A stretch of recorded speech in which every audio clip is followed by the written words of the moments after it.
इनके अंदर ह्यूमैनिटी नहीं है, फिनिश हो चुकी है। काफ़ी कॉस्टली है ना, इतना पैसा थोड़ी है हमारे पास। काफ़ी कॉस्टली होने के कारण मैं यहाँ से काफ़ी डिस्टेंस पे रहता हूँ। मैं अब विलेज में रहते हैं तो आई थिंक 2 या 3 ईयर की पूरी सेविंग भी नहीं होती है। हम बात करते हैं यहाँ पे काफ़ी मुश्किल होती है आप लोगों को रहने के लिए भी। हाँ सर, काफ़ी कॉस्टली है ना, इतना पैसा थोड़ी है हमारे पास। हम आते 1 साल रहते हैं, निकल जाते हैं।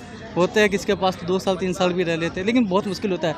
हमारे मम्मी पापा पूरा जितना अपना 10 ईयर 12 हम आज 24 ईयर्स के, तो उन्होंने जितना भी इकट्ठा किया है वो इधर देते हैं हमारे लिए। वो हमारे 2 ऑप्शन होता है, या तो तुम अपना कोई बिजनेस करो या फिर तुम्हें एजुकेशन में लेना तो हम वो ये ऑप्शन चुन के हम इधर आते हैं पढ़ने के लिए। और हमें भी पता है कि सबका सिलेक्शन भी नहीं होता है, ऐसे कोई बात नहीं, लेकिन हम एक जेन्युइन बहुत अच्छे इंसान बन जाएंगे। बिल्कुल बहुत अच्छे इंसान बन जाएंगे, हम सोसाइटी में सर्वाइव कर पाएंगे, वो भी वेल एजुकेटेड के साथ। इसलिए ऐसी बात नहीं है। ये जो लाइब्रेरी में जो मैं घटना मानता हूँ हुई कि है, हाँ, थोड़ा सा क्या है, रूम रेंट कम होना चाहिए सर। 20,000 बहुत ज़्यादा हो जाता है। उसमें क्या करते हैं, हम सब सोते ही तो है। 20,000 में फूड भी नहीं है। 10,000 15,000 में वो तो ऐसे दे रहे जैसे घर हमारे नाम पे कर रहे हो। ऐसा तो है नहीं कि घर हमारे नाम पे कर रहे हैं। 20,000 का मतलब आप समझते हो ना सर। 30,000 मतलब 3 लाख तो हमारे अब विलेज में रहते हैं तो आई थिंक 2 या 3 ईयर की पूरी सेविंग भी नहीं होती है। बिल्कुल।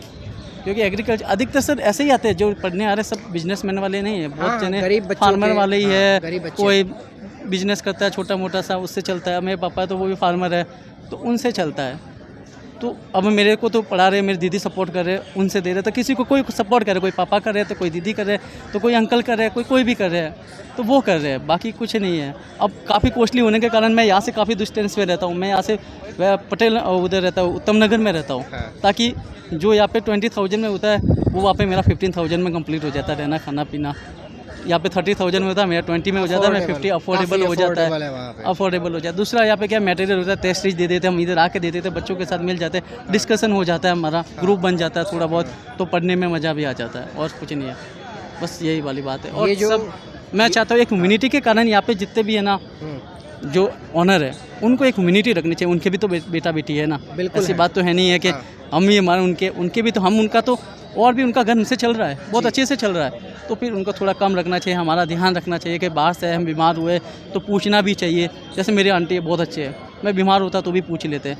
हाँ, हालांकि मेरी दीदी यहाँ पे ही रहते हैं, मेरे से 2 स्टेशन की दूरी रहते हैं, तो मैं उनसे इसलिए बाहर भी रहता हूँ, ताकि क्या है कि वहाँ पे पढ़ाई नहीं होती तो दीदी से थोड़ा दूर रह के इधर पढ़ लेते हैं। वहाँ पे छोटे से बच्चे हैं, तो अब वो आंटी बहुत है, ऐसे सबके होने चाहिए। उनको ये सोचना चाहिए हमारे इधर बैठे हैं, इधर हमारे पास आए और उनका घर भी चल रहा है। ऐसे बोलते हैं जिससे घर चलता है उनको तो पूछते हैं, जहाँ हम ड्यूटी करते हैं वहाँ पे हमारा उनसे घर चलता है उसको पूछते हैं।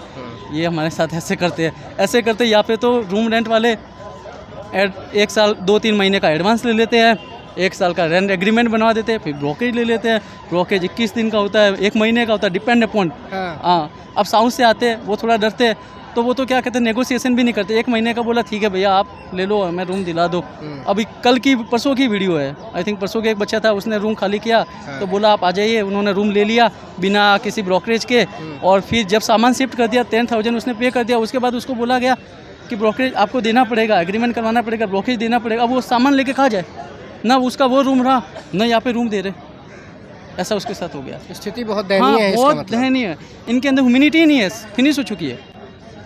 ह्यूमैनिटी एकदम फिनिश हो जाइए। बोलते हैं जब पैसा आता है वहाँ पे ह्यूमैनिटी खत्म हो जाती है, वैसे हो चुका है। मैं और बोलता हूँ कि गवर्नमेंट को लाइब्रेरी, मैं बोलता गवर्नमेंट लाइब्रेरी चलाए ना, हमसे पैसे लेना, उनका भी तो रिवेन्यू होगा और हम सेफ भी रहेंगे।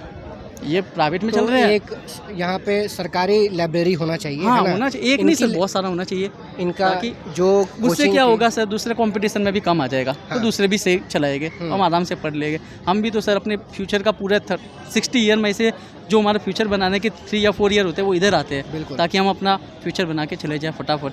तो उसमें तो इनको हमारी सपोर्ट करना चाहिए ना। और हमारे किसी भी टीचर से कोई नाराज़गी नहीं है, ये हम पहले ही बता देते हैं। सारे टीचर हमारे लिए बहुत अच्छे हैं, बहुत सपोर्टेड है। ऐसे मैं कभी पढ़ा भी नहीं हूँ। हाँ, मैंने उनकी वीडियो क्लास ली है ऑनलाइन, बहुत सारी। ये बच्चों की डिमांड है कि आपको यहाँ बच्चों के बीच आइए, मिलिए, उनका दुख और दर्द बांटिए। और एक बात और पूछना चाहूँगा कि यहाँ जो लाइब्रेरी जो बेसमेंट में चल रही थी, क्या सारे कोचिंग संस्थानों में बेसमेंट में ही लाइब्रेरी चलती है? नहीं, कोचिंग संस्थानों की नहीं है सर। किसी किसी की है लाइब्रेरी, किसी किसी की नहीं है। ऐसी बात है, लाइब्रेरी कोचिंग की हुए ना हो, उससे क्या मतलब होता है? बेसमेंट में नहीं होनी चाहिए। बेसमेंट में नहीं होनी चाहिए। और अब जैसे बेसमेंट में बंद हो गई तो जो ऊपर चले थे उनको तो वो प्रॉफिट मिल गया कि हाँ सही टाइम पे सही काम हो गया। उन्होंने अपने रेट है वो 4000, 5000, 6000 इंक्रीजमेंट कर ले। अब हम थोड़ी कर सकते हैं सर, 6000 लाइब्रेरी के भी देंगे, रूम के भी 20000 देंगे, खाने पीने के देंगे, उसके बाद मतलब कोर्सेज के कोर्सेज भी देंगे। लगेंगे। हाँ फ़ी काफ़ी ज़्यादा, फ़ी थोड़ी कम होनी चाहिए, सही बात है फी सर। काफ़ी ज़्यादा है। हाँ फ़ी सभी कम होनी चाहिए। और मेरे ये भी है कि जो भी जब जैसे कोचिंग में एडमिशन लेना तो शायद टीचर पहले शो ऑफ कर देने चाहिए कि आपको ये सब्जेक्ट ये टीचर पढ़ाएगा, ये सब्जेक्ट ये टीचर पढ़ाएगा, ये सब्जेक्ट ये टीचर पढ़ाएगा, ताकि हमें रहे कि ये टीचर ये पढ़ा रहा है, हमें इस कोचिंग में जाना है, इससे हमें ये लेना है, इससे हमें ये लेना। अब कोई कोचिंग करती है, कोई नहीं रहती है। अब उसके बाद हमें भी प्रॉब्लम हो जाती है ना। हमें पहले से पता होना चाहिए हाँ ये टीचर ये पढ़ाएगा, ये टीचर ये पढ़ाएगा, उनका पूरा शेड्यूल हो जाना चाहिए कि ये सब्जेक्ट ही पढ़ाएगा। इन कोई इंसिडेंट हो जाए तो चेंज होता है, वो कोई बात नहीं है। अभी तक वैसा कोई शेड्यूल नहीं आता था और हाँ, कोई सब्जेक्ट वाइज जैसे टीचर ऐसे नहीं, कैसे टीचर होते हैं, लेकिन पहले से हमें पता होना चाहिए ना कि हाँ एडमिशन से पहले पता होना चाहिए। अच्छा, ये पता नहीं रहता हाँ पहले। किसी में होता है, जैसे कि नेक्स्ट IAS में आई थिंक है, मेरे को किसी मेरे फ्रेंड ने बताया। हाँ। बाकी किसी में नहीं है, ऐसे पता नहीं है। हाँ बाकी जो भी आता है टीचर अपने बेस्ट ही होता है, मैं मानता हूँ। जो उस प्लेटफॉर्म पर पढ़ाता है उसके अंदर बहुत सारा कॉन्फिडेंस होता है, बहुत सारा नॉलेज होता है, तभी आता भी है, ऐसी बात। लेकिन बता देना चाहिए, बच्चे इतना सारा पैसा देते तो बता देना चाहिए। और थोड़ी बहुत सर फीस कम कर देनी चाहिए। बिल्कुल बिल्कुल। हम सब पढ़ सके। बच्चों की डिमांड है यहाँ पे कि फ़ी कम होना चाहिए, सुविधाएं ज़्यादा मिलनी चाहिए। यहाँ पे रेंट भी बहुत ज़्यादा है, लाइब्रेरी का खर्च भी बहुत ज़्यादा है और जान की कीमत तो है ही। मामला संज्ञान में आने के बाद में बच्चों के बीच उम्मीद तो जगी है, लेकिन देखना ये है कि इसका फ़ैसला कब तक हो पाता है।